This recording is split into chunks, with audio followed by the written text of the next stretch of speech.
इन classes को रोजाना live attend करने के लिए अभी डाउनलोड करें परीक्षा ऐप और एमपीपीएससी लाइव वीडियो कोर्स में एडमिशन लें, क्योंकि अब मिलेगा ऑफलाइन क्लासेस का संपूर्ण अनुभव ऑनलाइन घर बैठे।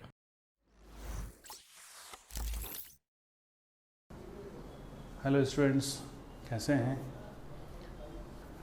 पॉलिटी की बात करूं तो कल कुछ देखा मैंने कि सबसे पहला आपका टॉपिक इंग्लिश मीडियम के, चूँकि मुझे इंग्लिश मीडियम में लेक्चर का कहा गया है, इसलिए बहुत सारी टर्मिनोलॉजी मैं आपको इंग्लिश में दे रहा हूँ। कुछ बीच में अगर आपको लगता है ऐसा तो मैं बाइलिंगुअल समझा दिया करूँगा, वो मैटर नहीं है, क्योंकि आप कुछ अच्छा उधर से रिस्पॉन्स देंगे। न्यूटन्स लॉ है ना, एक्शन रिएक्शन। आप कुछ अच्छा रिस्पॉन्स देंगे तो हम लोग भी फिर इधर से कुछ अच्छा रिस्पॉन्स देंगे। Okay, right. सबसे पहले जो टॉपिक है उससे संबंधित, जैसे कल मैं देख रहा था, आप जानिए कि पॉलिटी चूँकि हमारे लिए बहुत इम्पोर्टेंट है और आप सिविल सर्विसेज स्टूडेंट्स हैं।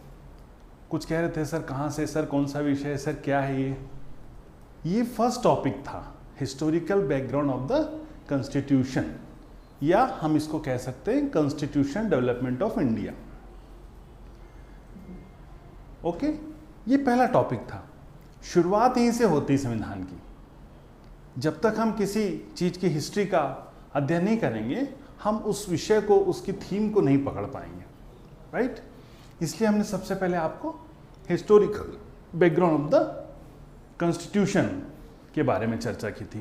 पहला टॉपिक था, जनरली हम ये मानते हैं, आप लोग के मन में भी होगा, कि preamble is the starting chapter of the constitution. प्रस्तावना जो प्रीएम्बल है ये हमारे संविधान की शुरुआत है, बट ये थोड़ा सा फर्दर आएगा बाद में। क्यों? ये सेकंड फेज है। फर्स्ट फेज क्या है कि कैसे, क्या सिनारियो बना था, किस तरीके से सिचुएशन बनी थी। ईस्ट इंडिया कंपनी का आना हुआ, थोड़े से इंडिसिप्लिन्ड हुए, फिर ब्रिटिश गवर्नमेंट ने किस तरीके से एक्ट दिया जो कि हमारे लिए एक बेस बन गया। इसलिए हम उसको कहते हैं कॉन्स्टिट्यूशन डेवलपमेंट। भारत के संविधान का एक विकास था, वो मीन्स ओरिजिनेटेड और the development of the polity और कॉन्स्टिट्यूशन। ओके फ्रेंड्स, कोई समस्या नहीं है। सबसे अच्छा जो रिलेशन होता है वो शिष्य और गुरु का ही होता है, as a friend, as a parents, as a teacher. Okay, मेरा ये मानना था कि आप लोग भी इस तरीके से कुछ डिस्कस करें या उस पर कमेंट करें कि हम लोग उसको पूरा बताएं। कुछ और समस्या आई थी फुल फॉर्म की, बिल्कुल थोड़ा सा अभी शुरुआत थी, हम समझ रहे उस चीज़ को, बहुत अच्छा लगा था मुझे। इस तरीके से आप बिल्कुल फुल फॉर्म का मैं पूरा यूज, मतलब उसका फुल कुछ एब्रीवेशंस का प्रयोग कर रहा था मैं। मुझे ऐसा लगा कि भाई आप लोग पास वीडियो रहता ही है तो आप इसको रिकॉल कर सकते हैं, है ना। कल पर थोड़ा सा डिस्कशन कर लें, फिर हम आगे बढ़ें, क्योंकि इंटरेक्शन जरूरी है आपस में। एक चीज़ और थी, जैसे 1773 का एक्ट, मैंने 4-5 पॉइंट इंग्लिश में पूरे बता दिए थे। चूँकि आपके पास पूरा वीडियो इसका अवेलेबल है तो आप एक एक पॉइंट इसको चाहे तो आप लर्न कर सकते हैं या राइट डाउन कर सकते हैं। क्योंकि बच्चों, माय डियर स्टूडेंट्स, मेरे भावी प्रशासनिक अधिकारियों, थोड़ा सा संभव नहीं हो पाएगा कि जितना हम लोगों से हो रहा है ठीक है, लेकिन बहुत लंबा, जैसे अगर 6-6 पॉइंट है तो it takes two time. Okay, जहाँ मेन रहता है वो हम आपको राइट डाउन कर देंगे। मेनली कोशिश क्या रहेगी, जैसे एक एक्ट था 1833, उसमें 3-4 फीचर्स हैं, तो उसको आप क्या करेंगे, वापस रिकॉल करके या बार बार देख के भी कर सकते हैं, नहीं तो हम यहाँ पे कुछ खास पॉइंट डिक्टेट कर देंगे, राइट। सो खूब अच्छी बातें हुई, खूब अच्छी बातें हमने पढ़ी भी, मज़ा आया, ठीक है। अब आगे बढ़ने से पहले और एक चीज़ ध्यान रखिए, आप जितना सीरियस रहेंगे सफलता उतनी आपके करीब रहेगी। ध्यान रखिएगा, आपसे केवल 2-3 घंटा, 3-3.5-4 घंटे क्लास आपकी अभी संचालित हो रही है, तो बस आपसे 3-4 घंटा लिया जा रहा है, जो कि आपके जीवन के लिए very beneficial for your life, आपके जीवन के लिए बहुत उपयोगी है। एक और गारंटी है, हमारे द्वारा यहाँ पढ़ाया जा रहा है जो भी स्कॉलर्स आ रहे हैं, टीचर्स, मान के चलिए कि इनके पास एक परफेक्ट और एक क्रीम ज्ञान है जो कि आपके पास, आपके समक्ष हम प्रस्तुत कर रहे हैं। तो ये हमारी गारंटी है कि आपको हर स्ट्रीम में हमारे क्वेश्चन मिलेंगे। ओके, इसके बाद थोड़ा सा आप टॉपिक टू टॉपिक अगर क्वेश्चन आवर का डिस्कशन करेंगे, हम लोग यहाँ खड़े हैं। कुछ चीज़ अगर मिस भी हो जाती है हम नेक्स्ट एपिसोड में बता देंगे, कुछ कमेंट अगर नहीं हम देख पाते हैं नेक्स्ट एपिसोड में बता देंगे। मतलब उद्देश्य हमारा as a friendly, as a positive, means एक टॉपिक हुआ, जैसे कल हमने हिस्टोरिकल बैकग्राउंड देखा, तो उसके अंतर्गत हम ये देखेंगे कि शुरुआत कैसे हुई, कैसे कॉन्स्टिट्यूशन की नीड हुई। 1600 में तो ईस्ट इंडिया कंपनी आई थी, ब्रिटिशर्स आए थे। ये फर्स्ट टॉपिक है। अब इसमें अगर कहीं कोई समस्या रही होगी तो मैं आपको फर्दर इसको एक बार और रिपीट कर दूंगा, जो हम लोगों ने एक्ट देखा था, राइट। फिर से मैं आपसे कहूँगा, आप एज ए भावी वुड बी एडमिनिस्ट्रेटिव ऑफिसर्स हैं, आपका प्रेजेंटेशन बहुत शानदार हो। आप अभी से अपने अंदर वैसी आदत डालिए, क्योंकि आपको ही नहीं पता, अगर आप जितनी अच्छी तैयारी करेंगे, आप में से बहुत कुछ क्लास 2 होने वाले हैं, क्लास 1 होने वाले हैं, क्लास 3 होने वाले हैं। ये इसको ध्यान रखिएगा, मेरी बात को बहुत ध्यान से सुनिएगा कि हमको नहीं पता होता कि हम टॉप कर रहे हैं या सेकंड टॉपर हैं, या आप खूब अच्छी मेहनत करिए और आने वाले समय में आप एक वुड बी एडमिनिस्ट्रेटिव ऑफिसर्स हैं। इसको ध्यान रखिएगा बस आप, राइट। एक शॉर्ट फॉर्म का आया था, मैं अब फुल फॉर्म लिखूंगा, शॉर्ट फॉर्म अब अवॉइड करेंगे हम लोग। बिल्कुल ठीक है, जहां आपकी बहुत अच्छी बातें लगी, बिल्कुल अपनी तरफ से मैंने आपसे इतना एक संदेश दिया, इसको कोरोना संदेश समझें आप, स्वास्थ्य का भी ध्यान रखें, राइट। तो जो भी प्रेजेंटेशन हो रहा है आपके द्वारा घर में, यही नहीं बोल रहा हूँ मैं, घर में, दोस्तों में, परिवार में, आप जो भी अपनी बातें बोलते हैं इतना सॉलिड रखिए, कंसोलिडेटेड रूप से रखिए कि लगना चाहिए आपकी बॉडी लैंग्वेज की you are would be officers, आप एक अधिकारी होने वाले हैं, राइट। Thank you. चलिए, तो कल का जो टॉपिक था वो था भारत का संवैधानिक विकास, कॉन्स्टिट्यूशन डेवलपमेंट, वो पहला टॉपिक था, हिस्टोरिकल था। आपकी शुरुआत जनरली आप लोग प्रीएम्बल से मानते हैं या सिटीजनशिप से मानते हैं या यूनियन एंड इट्स टेरिटरी से मानते हैं, रॉन्ग। शुरुआत कहाँ से मानेंगे हम? हिस्टोरिकल, क्योंकि शुरुआत कॉन्स्टिट्यूशन का फॉर्मेशन और डेवलपमेंट, कैसे डेवलपमेंट होता है किसी चीज़ का आप खुद ही समझ रहे हैं। आप जानते हैं कि कोई भी चीज़ शुरू से उठेगी, नीचे से उठेगी, तो वो फर्स्ट टॉपिक था, राइट। इसमें कोई भी समस्या हो, बिल्कुल बिंदास, बिना किसी शर्म के आप मुझे बताइएगा, मैं इसको फर्दर फिर रिपीट कर दूंगा, कुछ और पॉइंट आएंगे तो, राइट। प्री के परिप्रेक्ष्य में मैंने लास्ट में आपसे कुछ क्वेश्चन आवर किए थे, उसमें 3 लाइनर्स भी काम आ जाएंगे। And after the 15 marker question, 3 question मैंने आपको विशेषकर 1909, 1919, 1935 दिया था। हम लोग यहाँ से आपको ये बताएंगे कि 3 मार्कर, 6 मार्कर, 15 मार्कर्स में के क्वेश्चन कैसे हिट होते हैं। ओके, ध्यान से सुनिएगा, याद करने की कोशिश करिएगा। एक स्टोरी में हम आपको प्रेजेंट कर रहे हैं, कुछ ऊपर नीचे अगर हो जाता है तो हम आपको नेक्स्ट डे, नेक्स्ट एपिसोड में, अभी तो हमको और आपको खूब साथ में रहना है, नेक्स्ट एपिसोड में हम आपको उसको बराबर कर देंगे। Okay, now today we will study about the making of the constitution, right? Today we will discuss the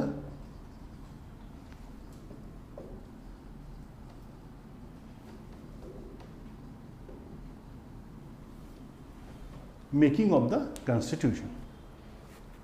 second topic है ये, फर्स्ट टॉपिक था हिस्टोरिकल बैकग्राउंड आपके पॉलिटी का, सेकेंड टॉपिक है मेकिंग ऑफ द कॉन्स्टिट्यूशन। अब देखिए what happened, क्या हुआ, थोड़ा सा और याद करिए।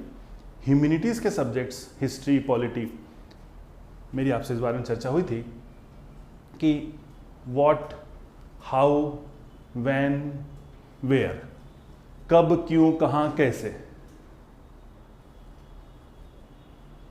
कब, क्यों, कहां, कैसे, ये 4 पॉइंट में आपका ह्यूमैनिटीज का सब्जेक्ट्स पूरा टिका हुआ है, राइट।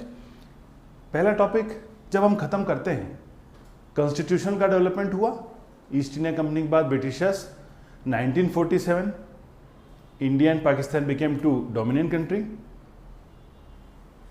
2 free country. इसके बाद अब 1947 में आप इंडिपेंडेंट हो गए, आजाद हो गए। बट देखिएगा सेकेंड टॉपिक 1946 और थोड़ा सा पहले चले 1934। 1934 में constitution, making of the constitution की स्टार्टिंग हो गया था, शुरुआत हो गई थी। क्या हुआ, जब हमारा डेवलपमेंट पूरा हो गया, जैसे एक पौधा, एक बीज है, बन के तैयार हो गया, उसके बाद now the growthness of the tree, अब उस छोटे से पौधे की, प्लांट की ग्रोथनेस हो रही है।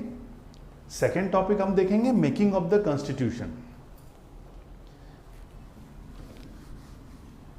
1947 में जब आप इंडिपेंडेंट हो गए ब्रिटिशर्स से, इसके पहले ही कुछ स्कॉलर्स ने they feel that one constitution is only for the Indian, भारतीयों के लिए एक संविधान होना चाहिए और it according to the Indian scenario, और भारतीय परिपेक्ष के अनुसार होना चाहिए।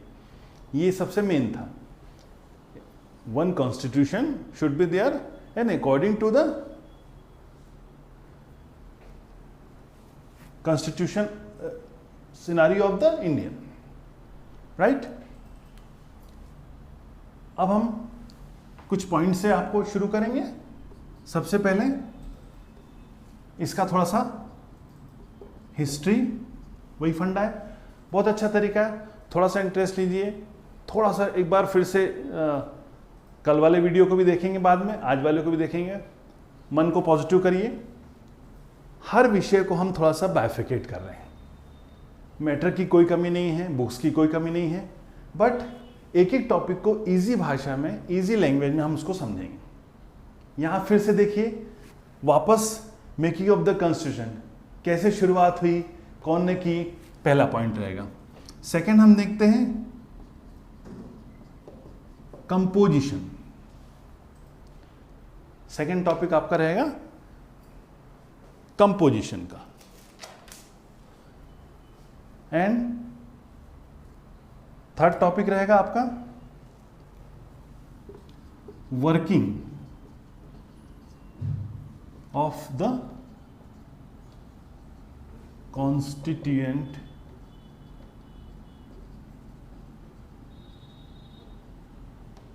असेंबली। ये पॉइंट वाइज में चलेंगे और इजी हो जाएगा, प्रीलिम्स पॉइंट ऑफ व्यू से, मेंस पॉइंट ऑफ व्यू से, दोनों से।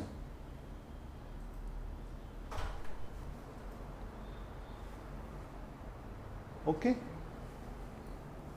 ये सारे पॉइंट ऑफ व्यू से हर टॉपिक को आप देखेंगे। बुक्स में केवल एक आपका पूरा थ्योरेटिकल रामायण जैसा चला आ रहा है, लेकिन हम उसको क्या कर देंगे, हर एक पॉइंट में उसको बाइफिकेट कर देंगे।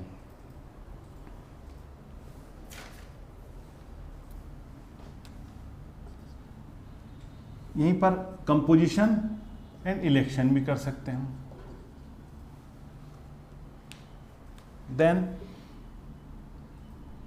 constituent assembly, constituent assembly was changed after the 1947 Act. Then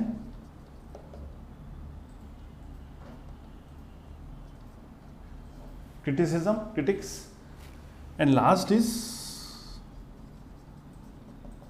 conclusion. Okay, फिर देखिए, it is the good way to study any topic bifurcated. इसको आप बाइफिकेट करिए, पूरा एक टॉपिक है उसको हम पॉइंट में बाइफिकेट कर लेंगे। सबसे पहले थोड़ा सा हिस्टोरिकल बैकग्राउंड, किसका? कॉन्स्टिट्यूशन असेंबली का। फिर कंपोजिशन आएगा, election, working. After the 1947 act the function was changed or the situation was a change of the assembly. Last critics, कुछ critics ने इसको गलत भी कहा है, उसको भी डिस्कस करेंगे and conclusion. So now we will discuss about the first point. ये पॉइंट थे, अब इस पे एक एक करके हम लोग डिस्कस करेंगे। सबसे पहले क्या देख रहे हैं हम लोग? हिस्ट्री। शुरुआत में क्या कहेंगे? In the year 1934, in the year 1934, मनबेंद्र Nath Rao, जिसको आप MN रॉय कहते हैं, first Manabendra Nath Rao in 1934 put forward first time constituent assembly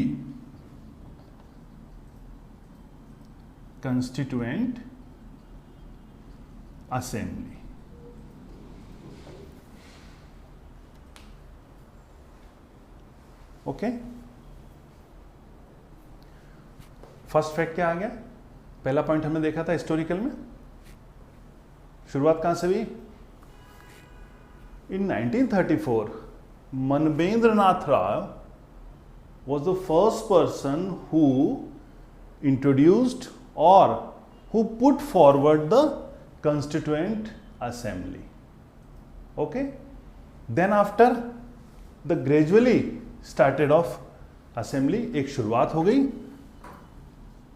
Now in the year 1942, as you know, जैसा कि जानते हैं, Cripps Mission sent to India by the British government. Stafford Cripps was the chief of that commission.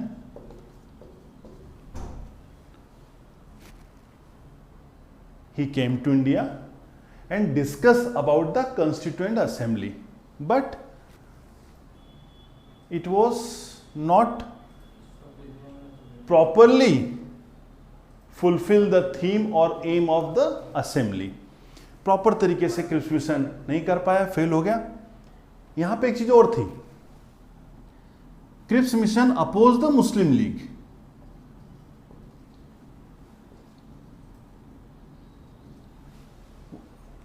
What is the matter of that?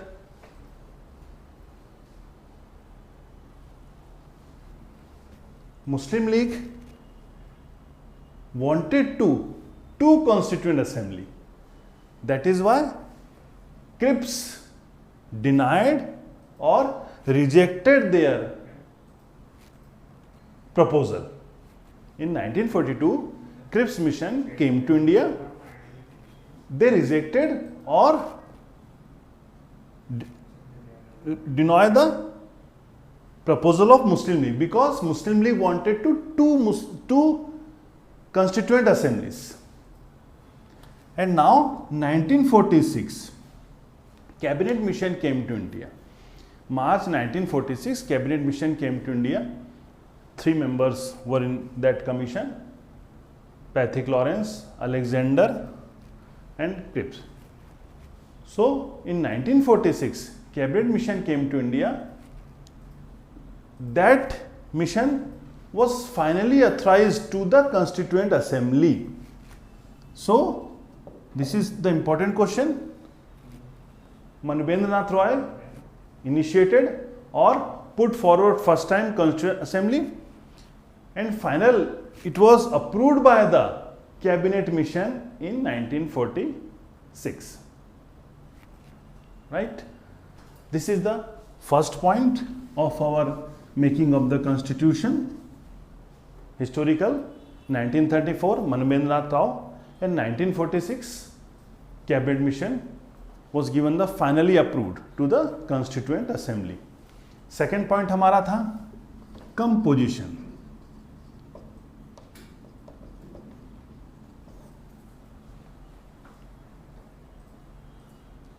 Composition में क्या है? Constituent assembly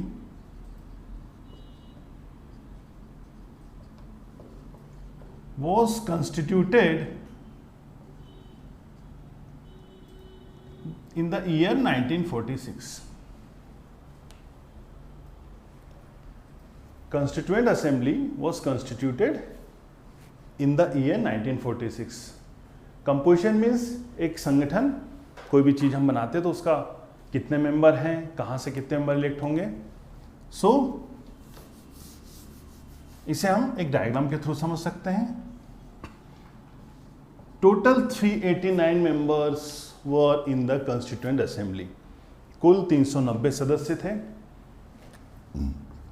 296 from British India,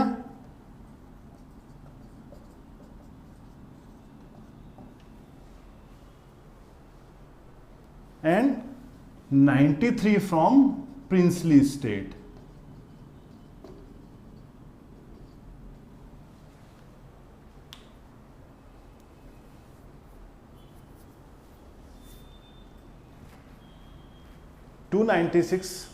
second point क्या देख रहे हैं हम लोग?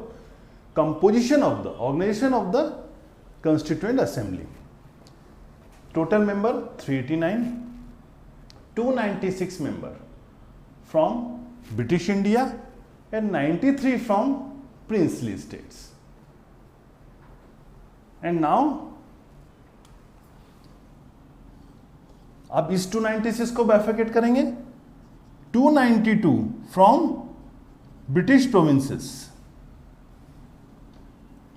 292 from British province and 4 from chief commissaries.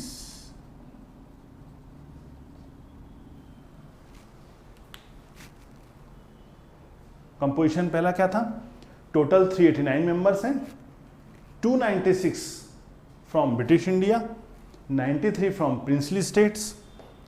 In that 296, out of 296, 292 from British province and 4 from the chief commissioners. इस 296 में 292 ब्रिटिश से थे और 4 थे chief commissionery. Different between this two बताएगा कोई? What is the difference between these two? देखिए, जो ब्रिटिश प्रोविंस था, प्रोविंस मीन्स टुडेज स्टेट, आजकल का स्टेट, इसका चीफ गवर्नर होता था, आज भी है, और एक कमिश्नरी होती थी, just like the union territory of today.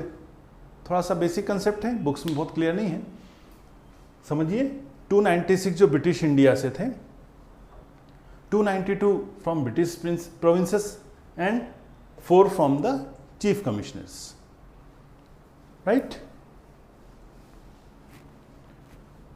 Composition बाइफिकेशन हो रहा है 389 में.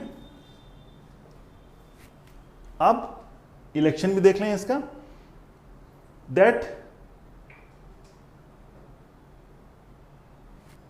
प्रोविंसेस was divided into, या फिर से देखें, 296 British India, 292 British provinces, 4 from chief commissioner. Election में क्या करेंगे?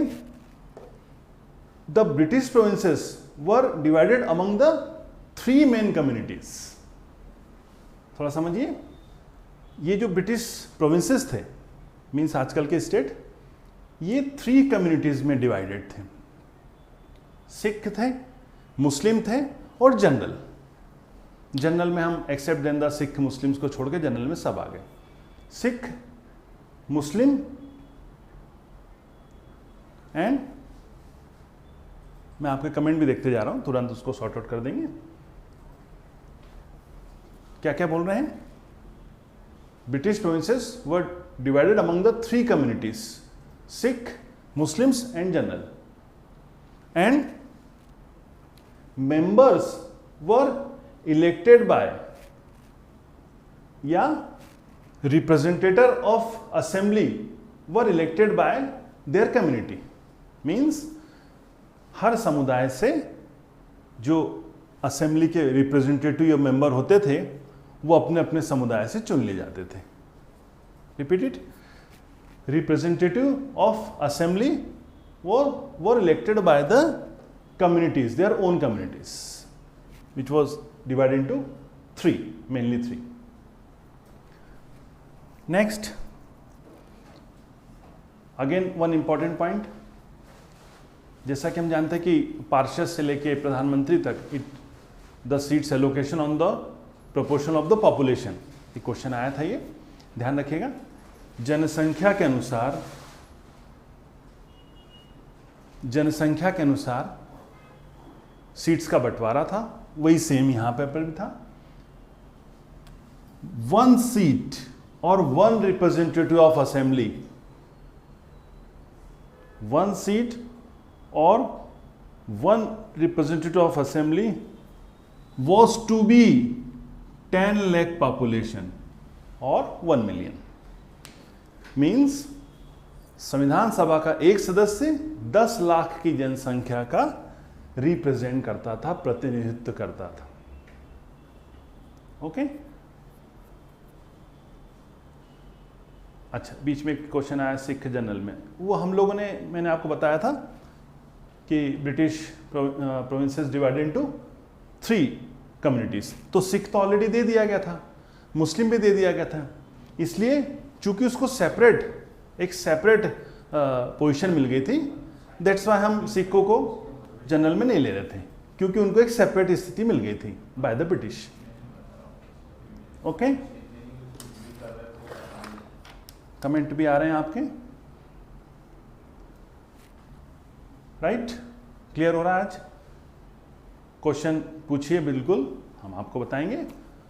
कोई भी कंफ्यूजन होगा अभी हो पाएगा, ठीक? मेरे सामने है आपके क्वेश्चन आवर का पूरा फॉर्मेट, लैपटॉप है, नहीं तो नेक्स्ट क्लास में रहेगा, है ना. आगे बढ़े थोड़ा सा. कॉन्स्टिट्यूएंट असेंबली से 2-3 क्वेश्चन जरूर आते हैं, ध्यान रखिएगा. मेन टॉपिक है ये, it is main topic of the polity of constitution, right? बढ़े. 296 British India, 292 British province, 4 from chief commissionery and 93 princely states. That representative or members were to be elected by the head of the princely state. फिर से सुनिए. That 93 were elected by the head of the princely state. ये जो 93 बचे हैं other than 296, जो head होता था प्रिंसली स्टेट्स का.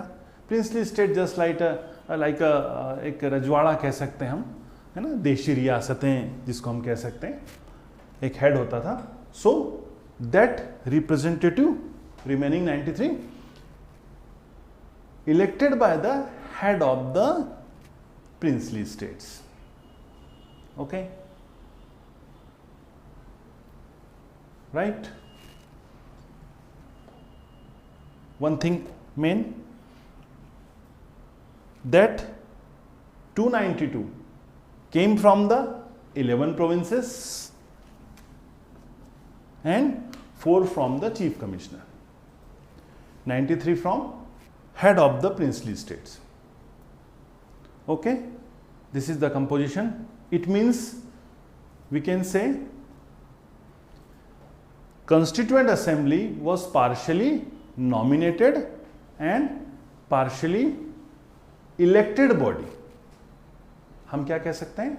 संविधान सभा आंशिक रूप से मनोनीत भी थी और निर्वाचित भी थी. partially nominated because that representative members were to be elected by the head of the princely states. It means indirectly, or nominated by that head of the princely state nominate, and that members or representative elected by the members, so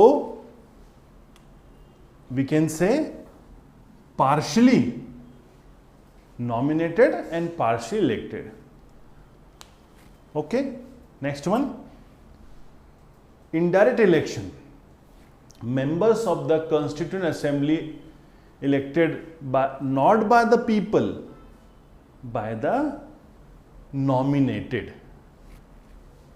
okay, यहां क्या देखा हमने, princely state nominate करता है 93 को, and यहां पे members और representative of assembly elected by their community, means indirect election हो गया और नॉमिनेट भी हो गई, इसलिए हमने इसको हाफ कह दिया, पार्शली कह दिया, राइट। नेक्स्ट, क्लियर है?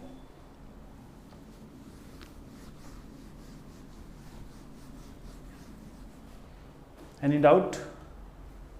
सामने आपका है, चल रहा है, कुछ डाउट हो तो बताइए। यहां तक क्लियर है? ओके कर दें?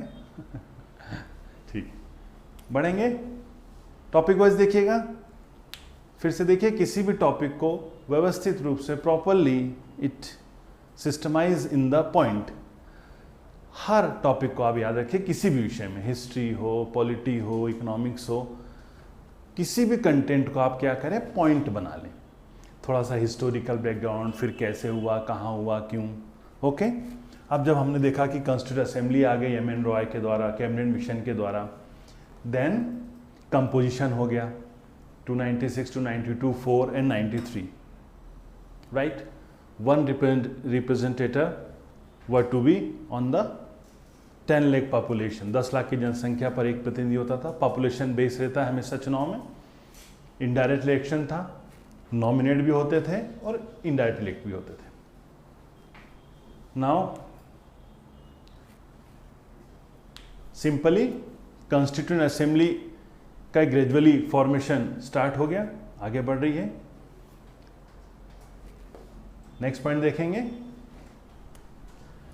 The election of constituent assembly was held on July and August 1946. Next क्या आ जाएगा, election of constituent assembly was held on July and August 1946. 208 seats won by Congress and 73 by Muslim League.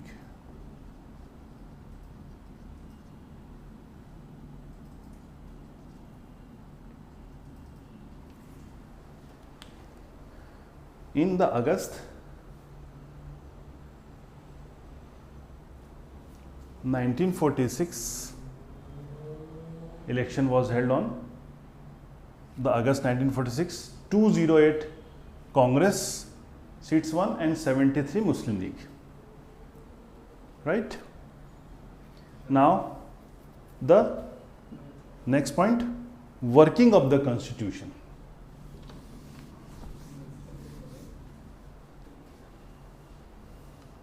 Communal election who started those, question आया है रजत जी का। तो रजत जी, कल हमने इस पे डिस्कशन किया था कि 1909 was act known as the Morley-Minto.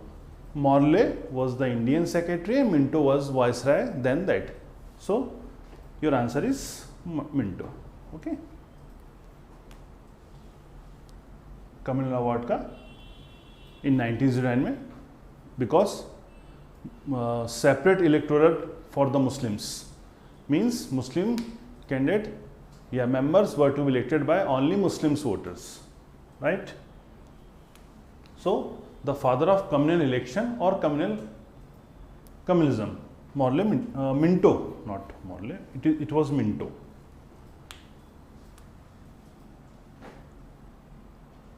Okay, next आ रहा है working of कंस्टिट्यूएंट। वर्किंग में सबसे पहले हम देखेंगे on 9th December 1946 first meeting was held on Delhi. On 9th December 1946 first meeting was held on Delhi. Sachidanand Sinha. Any questions?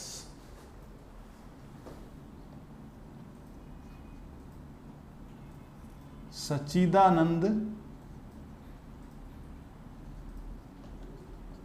Sinha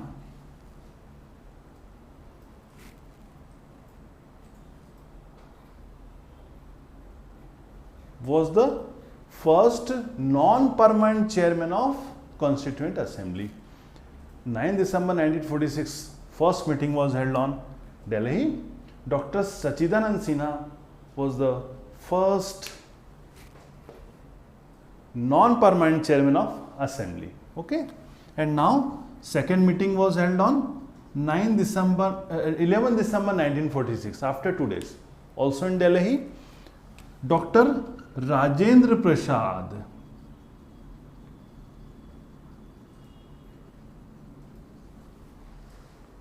became the first permanent chairman of Assembly. Right? Working of the Assembly बहुत important question है, हर साल hit होता है। पहला क्या है?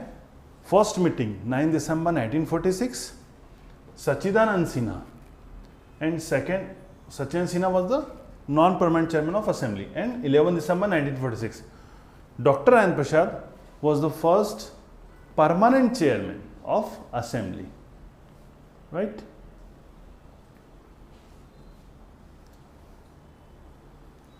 Now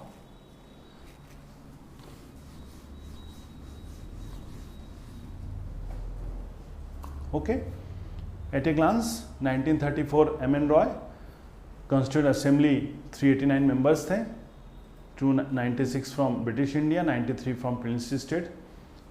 The main function of the Assembly was to formate or make the Constitution. सबसे main काम संविधान सभा का संविधान का निर्माण करना था। आ रहा है समझ में?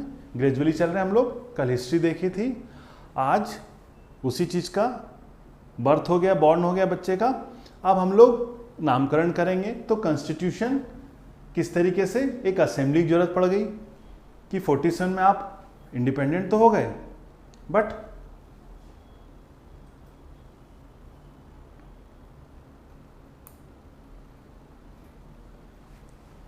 बट हमको एक ऐसे डॉक्यूमेंट्स की जरूरत थी जिससे कि हमारा ग्रेजुअल रूप से देश संचालित हो।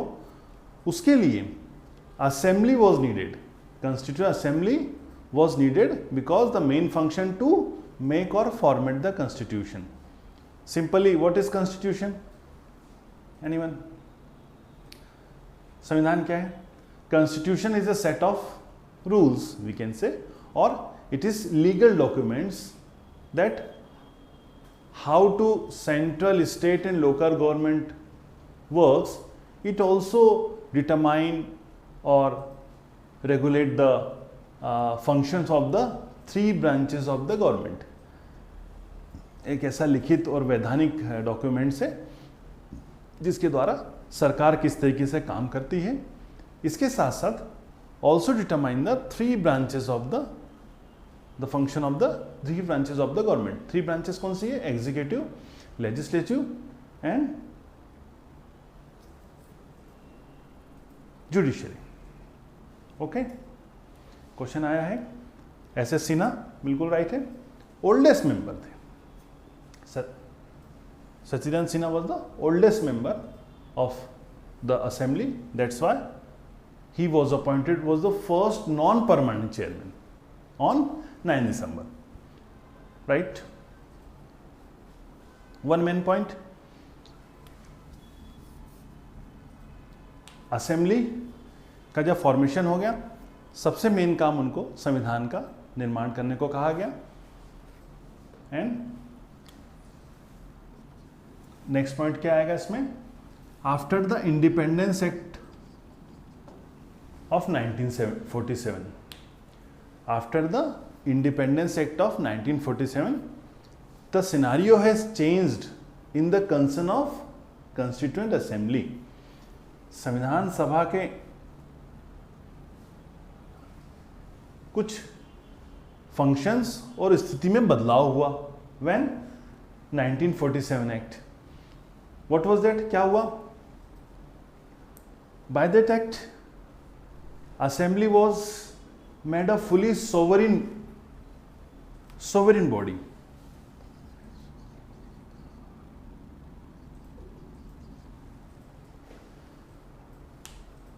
नाइनटीन 47 एक्ट का पहला पॉइंट क्या था, इससे ट्रुमेंडस चेंज आया इन द कंस्टिट्यूएंट असेंबली।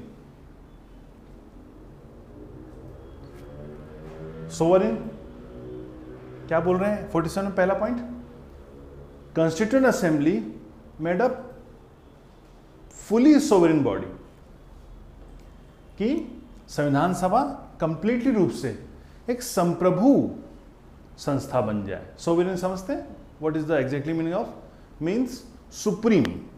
अभी हम लोग इसको प्रीएम्बल में वर्ड टू वर्ड देखेंगे, वी द पीपल ऑफ, जो आपका प्रस्तावना है प्रीएम्बल। सोवरेन मीन्स संप्रभु, means you are free to take the decision internal और out external. So first point is assembly fully sovereign body, and second one is by the 1947 act, after the making of constitution, constituent assembly became a first parliament of India। समझिएगा इसको, बहुत अच्छा point है। संविधान बनाने के बाद संविधान सभा कन्वर्ट इनटू द पार्लियामेंट। आप जानते हैं 24 जनवरी, बीच में मैं आपको डेट दूंगा, और दूसरी 24 जनवरी 1950 को लास्ट मीटिंग इसका हेल्ड हुआ था। On that day Rajendra Prasad was became the first president by the constituent assembly, because the main institute at that time is assembly. उस समय सबसे प्रमुख संस्था असेंबली थी। सो लास्ट मीटिंग पे 24 जून 1950 last meeting was held by the assembly. On that day, इस दिन राजेंद्र प्रसाद को भारत का पहला राष्ट्रपति बना दिया गया था। And now assembly was shifted और converted into parliament of India. यही संविधान सभा संसद में परिवर्तित हो गई थी, राइट। नाउ कल इसको कंटिन्यू कर सकते हैं क्या थोड़ा सा? ओके फ्रेंड्स, अच्छा है क्या? ठीक है फिर तो।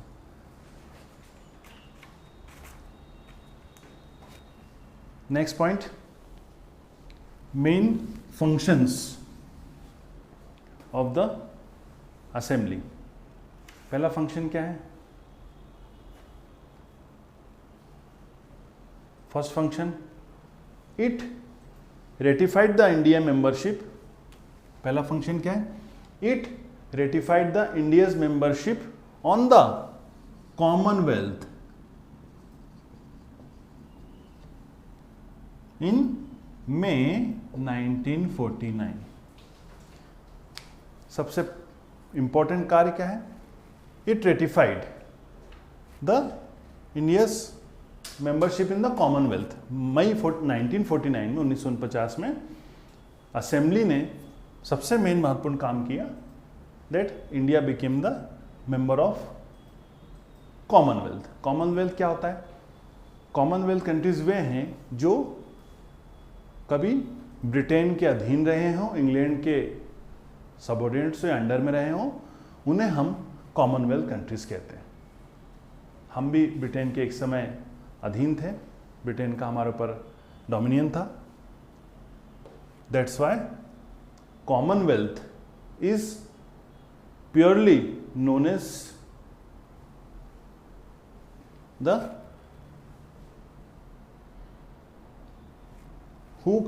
which countries were under the British. Okay. Next, on 22nd July 1947, Assembly adopted the national flag. 22nd July 1947, Assembly adopted the national flag. Okay friends, this is the second topic of your polity or Indian Constitution. First कल जो था history का background 1773 से act था। आज second topic था हमारा making of the constitution. थोड़ा सा इसमें कुछ मैटर रह गया है, इसको हम कल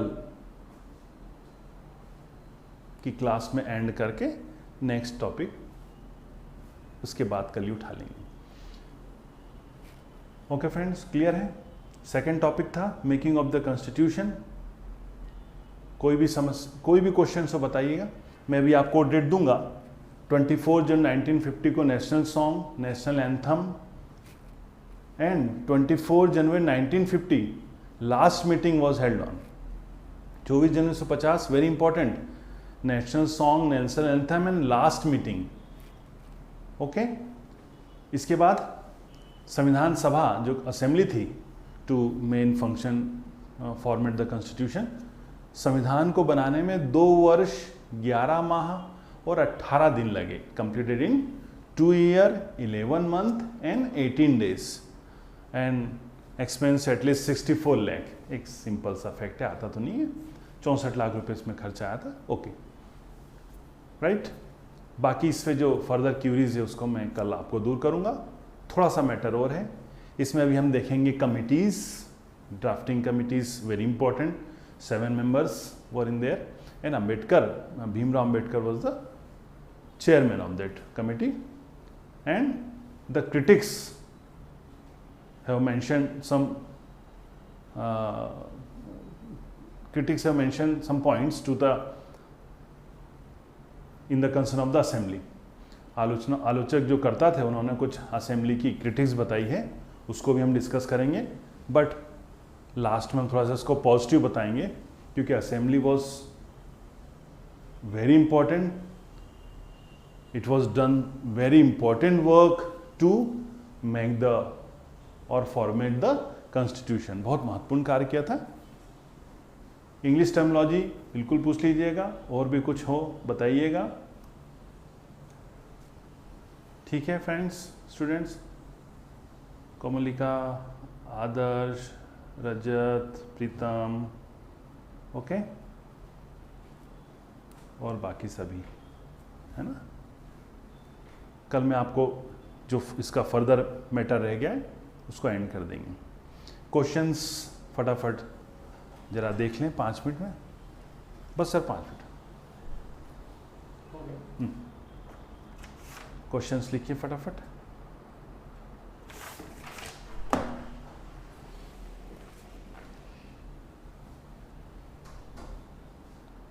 क्वेश्चंस लिखिए। पहला, फर्स्ट, ये आपके प्रीलिम्स और मेंस के 3 मार्क्स में दोनों में काम आ जाएगा। जो भी लेक्चर होगा आपका प्रीलिम्स मेंस इंटरव्यू तीनों स्ट्रीम में काम आएगा। क्वेश्चन लिखिए, थोड़ा समय का अभाव है। लिखिए पहला question, who was the first person who put forward the Constituent Assembly? Question दे रहा हूं मैं। Second, first meeting was held on place and date. Second meeting was held on place and date.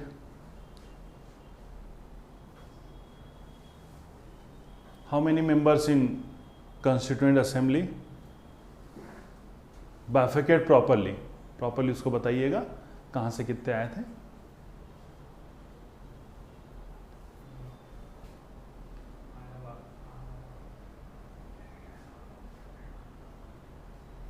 When did national flag was adopted by assembly?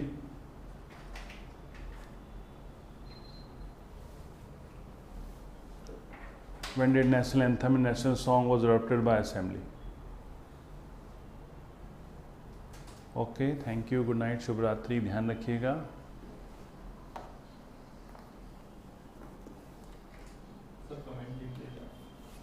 हाँ,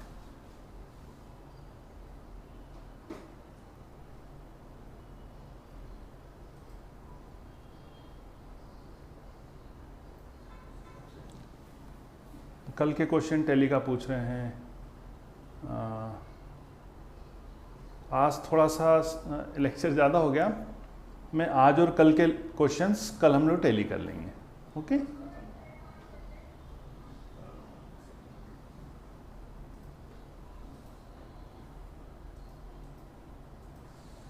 okay, bye.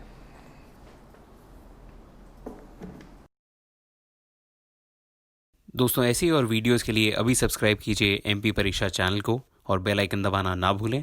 और अगर आप किसी भी एग्ज़ाम की तैयारी कर रहे हैं तो अभी डाउनलोड करें परीक्षा ऐप।